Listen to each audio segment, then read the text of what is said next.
یہ درود پاک پڑھے گا اللہ پاک جل شانہ اس کا خاتمہ ایمان پہ ایسے کرے گا 70 فرشتے آئیں گے، شیطان بلیات اس سے ہٹائیں گے، کلمہ نصیب کریں گے، روح پروں میں لے کے جائیں گے اور سبز کپڑوں میں اعلیٰ علیین میں جا کے اس کی روح کو رکھیں گے، اور قیامت کے دن وہ بندہ ایسے کھڑا ہوگا جیسے نبی کھڑے ہوتے ہیں، اور ایسے چلے گا جیسے انبیاء۔ لوگ پوچھیں گے کون ہے؟ کہا نہ نبی ہے نہ رسول ہے، کملی والے کا ایک امتی ہے جس نے یہ درود پڑھا تھا۔ اگلی بات عجیب سنیں، یہ درود پاک جو میں ابھی بیان کر رہا ہوں پڑھتا ہے اور میں اللہ جل شانہ اس کے منہ میں وہ نور بھرتے ہیں کہ کیا بنی اسرائیل سے لے کر قیامت تک کے ہر امتی کو بھی نور تقسیم کرے، اس کا نور ختم نہیں ہو۔ اللہ منہ میں نور بھر دیتے ہیں، اللہ دل میں نور بھر دیتے ہیں۔ اور ایک فائدہ اور بتاتا ہوں، اور فائدے ہیں۔ فرمایا جو درود پاک پڑھتا ہے اللہ پاک اس کی نسلوں میں اور اس میں وسعت تونگری کے وہ دروازے کھولتے ہیں جو کبھی بند نہیں ہوتے، کبھی بند نہیں ہوتے۔ یہ میرے بائیں ہاتھ پہ، میرے لیفٹ سائڈ پہ چوک ہے اور یہاں 2 پلازے ہیں، ان پلازوں کا مالک ایک وقت ایسا تھا، یہاں گلبرگ لاہور میں ایک جگہ ہے، وہاں ایک بندے کے پاس جاتا تھا، اس کو 100-200 چپ کر کے مٹھی میں دے دیتا تھا، وہ مالک تھا۔ ایک وقت آیا قسمہ پرسی میں اور اسی میں موت آ گئی، اسی میں موت آ گئی، اسی میں موت آ گئی۔ جو یہ درود پڑھے گا اللہ اس کی نسلوں میں اور اسے کیا نہیں، اللہ تونگری کے دروازے بند نہیں کرے گا۔ آج تو پتا ہے میں مالدار ہوں، کل خبر نہیں کہ میرے نسلوں سے چھن جائیں اور میری نسلیں فقر فاقے اور غربت میں چلی جائیں۔ آج یہ درود آپ کو عطا بھی کر رہا ہوں، یہ پہلی دفعہ عطا کر رہا ہوں، پہلی دفعہ۔ اس کو ہدیہ بھی دے رہا ہوں کہ میرے حضرت سے، ڈاکیے کی حیثیت سے، کسی بزرگ کی حیثیت سے نہیں، میں ڈاکیہ ہوں، نہ ولایت کا دعویٰ ہے۔ ہاں ایک چیز ہے، کیا کہ آخری وقت میں اگر کلمہ نصیب ہو گیا تو پھر میں بہترین ہوں۔ تو یہ درود پاک عجب ہے، پہلی دفعہ ہدیہ کر رہا ہوں، بڑوں نے دیا ہے ڈاکیے کی حیثیت سے، ڈاکیے کی حیثیت سے۔ اور اس درود کو زندگی میں ایک دفعہ پڑھ لیں، روز ایک دفعہ پڑھ لیں، اللہ کبھی تونگری کے دروازے بند نہیں کرے گا، انشاءاللہ انشاءاللہ انشاءاللہ۔ یہ درود اتنا طاقتور ہے، تونگری، مال، دولت، رزق، عزت، صحت، وقار، شان و شوکت، اللہ تونگری کے دروازے یعنی اس چھوٹے سے وعدے کی گہرائیوں میں جائیں۔ آپ نہیں جا رہے، توجہ نہیں کر رہے، اللہ کبھی تونگری کے دروازے بند نہیں کرے گا۔ وہ تونگری سے مراد روز رزق ہے، وہ صحت ہے، وہ عزت ہے، وہ وقار ہے، وہ معاشرے میں شان و شوکت ہے، وہ زندگی کا کوئی نظام ہے، اللہ کبھی تونگری کے دروازے بند نہیں کرے گا۔ یہ ایک درود ہے، اور فضائل درود شریف میں شیخ الحدیث نے اس کو لکھا ہے، یہ ایک درود ہے، اس کے عجیب کمالات ہیں۔ اکثر میں نے آپ کو دیکھا نا، درس میں شروع کرنے سے پہلے میں یہ پڑھتا ہوں، اور میری زندگی میں ایک واقعہ ایسا ہے کہ میں نے اس درود کے فوائد بیان کیے ہیں زندگی میں، صرف غالباً ایک بار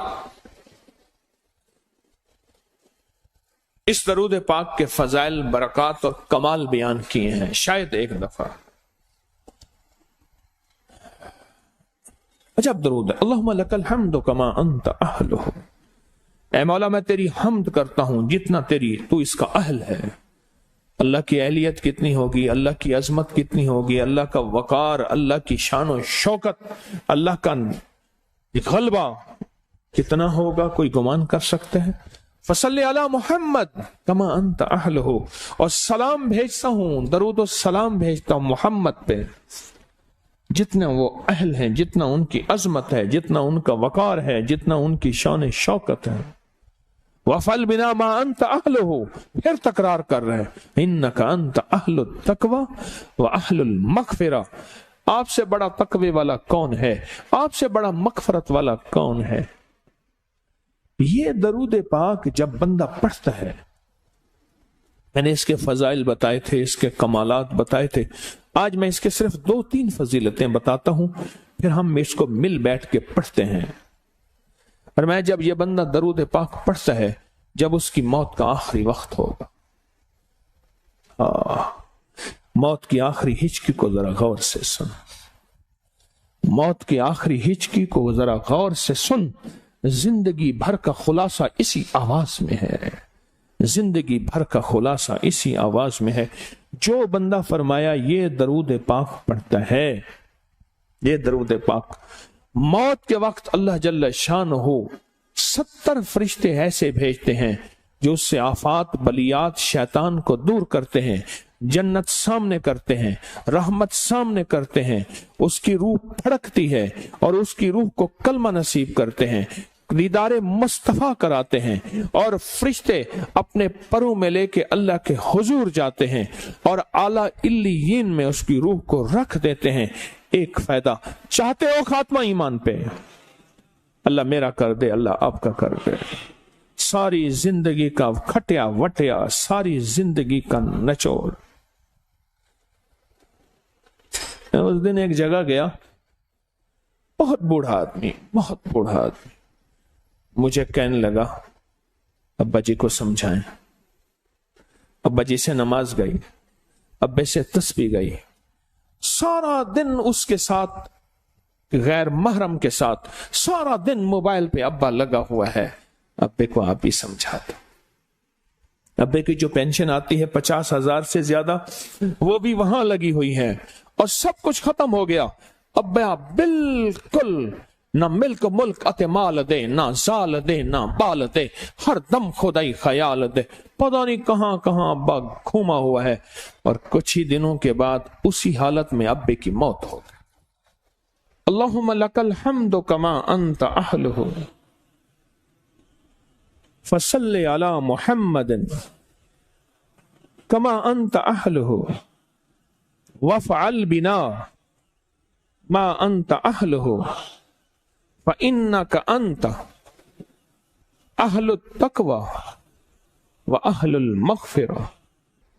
وعدے انشاءاللہ پورے ہیں، کیوں؟ وعدے کرنے والا سچا، وعدے سچے، وعدے کرنے والا سچا، وعدے سچے، اور انشاءاللہ اگر ہم سچے نہیں تو کلام سچا۔ ایک وقت آئے گا یہ سچا کلام پھر سچا بنا دیتا ہے۔ کہا سن لینا، پہلے ریا آتی ہے، پھر اخلاص آتا ہے، پہلے عادت آتی ہے، پھر عبادت آتی ہے۔ عادت تو بنا لے،